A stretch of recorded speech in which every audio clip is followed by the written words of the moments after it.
महाराष्ट्र के अकोला से भाजपा सांसद अनूप संजय धोत्रे अपनी पत्नी के साथ 3 दिवसीय प्रवास पर ग्वालियर पर पहुंचे। अपनी ससुराल में आगमन पर उनका स्वागत पारिवारिक सदस्यों और मराठा समाज ने ढोल नगारों के साथ किया। ये पल मानो किसी उत्सव से कम नहीं था। समाज के लोग और शुभचिंतक बड़ी संख्या में उनसे मिलने पहुंचे। अभयराज न्यूज को दिए विशेष इंटरव्यू में अनूप धोत्रे ने केंद्रीय गृह मंत्री अमित शाह की 11 सेकंड की वायरल वीडियो क्लिप को लेकर कांग्रेस पर निशाना साधा। उन्होंने स्पष्ट कहा, ये जुबान फिसलने का मामला नहीं है।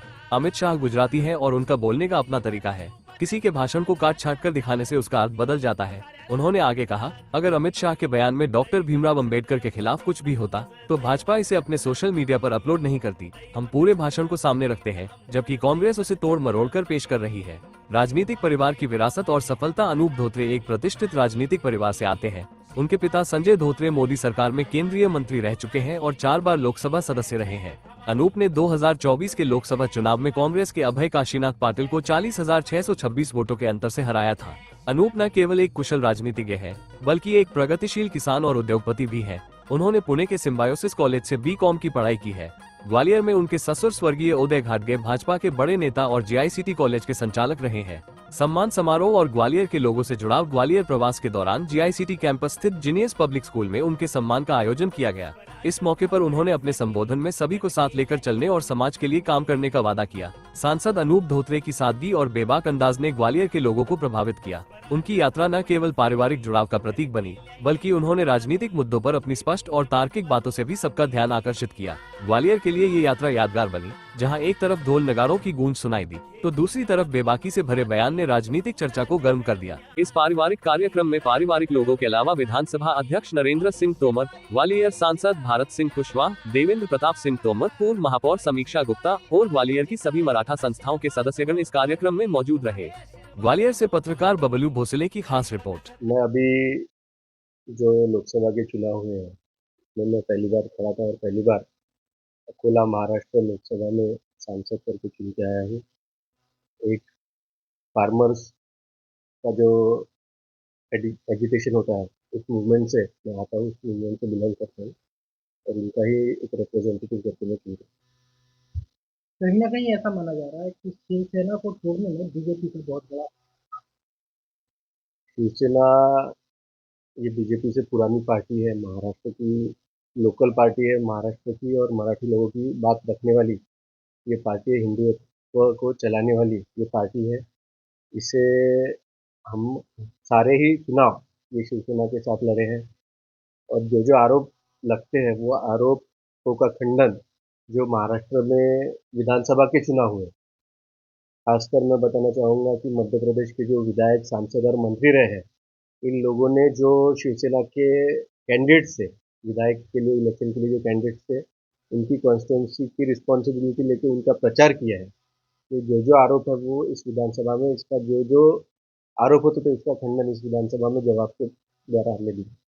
माननीय गृह मंत्री जी पर जो आरोप लग रहा है, बाबा साहेब अम्बेडकर के अपमान कर रहे हैं, क्या ये आरोप ठीक है? माननीय गृह मंत्री जी हो, माननीय देश के पंतप्रधान मोदी जी हो, उनके खिलाफ कोई एक दलित समाज ही नहीं, सारे ही समाजों ने, जो कांग्रेस है, उन्हें आरोप लगाया कि ये आरक्षण विरोधी है और इसका जो खामियाजा कहते हैं हम, इसका खामियाजा हमें महाराष्ट्र और उत्तर प्रदेश के चुनाव में मिला है। पर जाति की जो राजनीति होती है वो लॉन्ग टर्म नहीं चल पाती, वो शॉर्ट टर्म होती है और उसी का परिणाम देख सकते हैं कि लोकसभा में महाराष्ट्र में हारने के बाद में जो विधानसभा के चुनाव हुए उसमें लोगों ने इसके आगे जाके उन्होंने डिसीजन लिया है और भाजपा पे और मोदी जी पे एक आरोप लगा था कि 400 पार मतलब ये आरक्षण हटाने वाले हैं। उसके ही उल्टा उन्होंने अभी गोवा में 3 जो सीटें हैं वो ट्राइबल की सीटें, उनको आरक्षण दिलाने का, उनको न्याय दिलाने का काम पार्लियामेंट में माननीय मोदी जी ने किया है।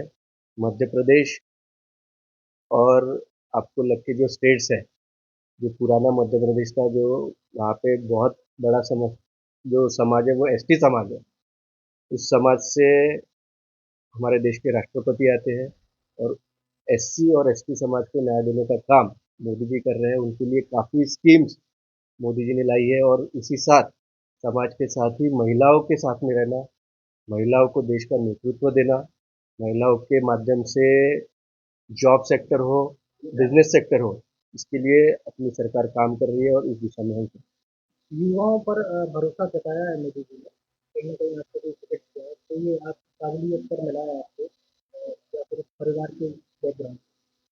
मुझे मेरे पिताजी का जो लोगों से कनेक्ट था, वो विधायक रह चुके हैं, सांसद रह चुके हैं और केंद्र सरकार में मंत्री रह चुके हैं। उनके काम के द्वारा मैं लोगों में गया, एक चेहरा करके गया, पर पार्टी ने मुझे जब मेरे पिताजी का स्वास्थ्य ठीक नहीं था, तो एक वर्कर करके लोगों में मुझे जाने के लिए कहा, लोगों से कनेक्ट होने के लिए पार्टी ने मुझे कहा।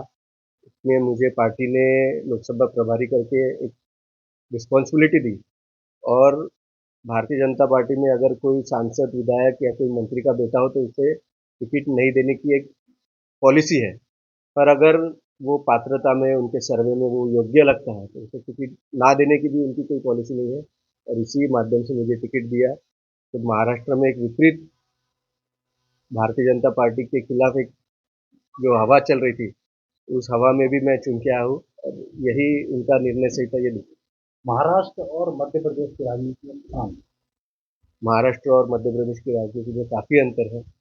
मैं दोनों जगह से कनेक्टेड हूँ। यहाँ पे मेरी ससुराल है, पिछले 11 वर्षों से मैं ऑब्जर्व करते आ रहा हूँ। तो यहाँ पे और वहाँ पे तो टोटली मैं कहूँगा कि दोनों ही अलग है। बीजेपी में बतौर कार्यकर्ता कितने समय दिया? बीजेपी में कार्यकर्ता तो मैं 25 साल से हूँ, पर जो कहते हैं पद पे, तो वो मैं लोकसभा का सांसद बनने के 1 साल पहले करा। तो बहुत कुछ अपेक्षाएं होंगी जनता की।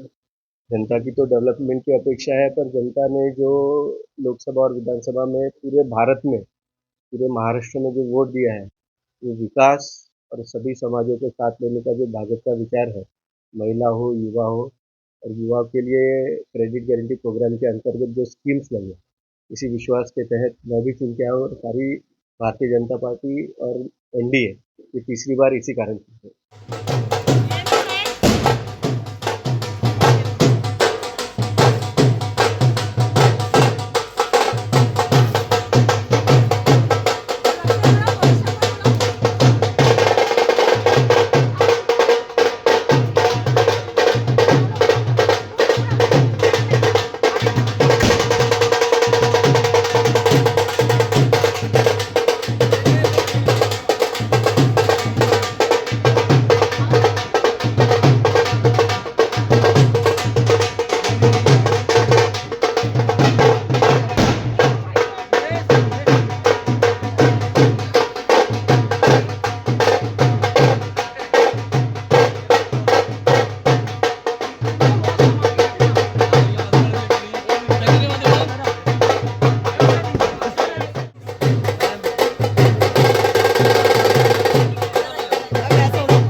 राखून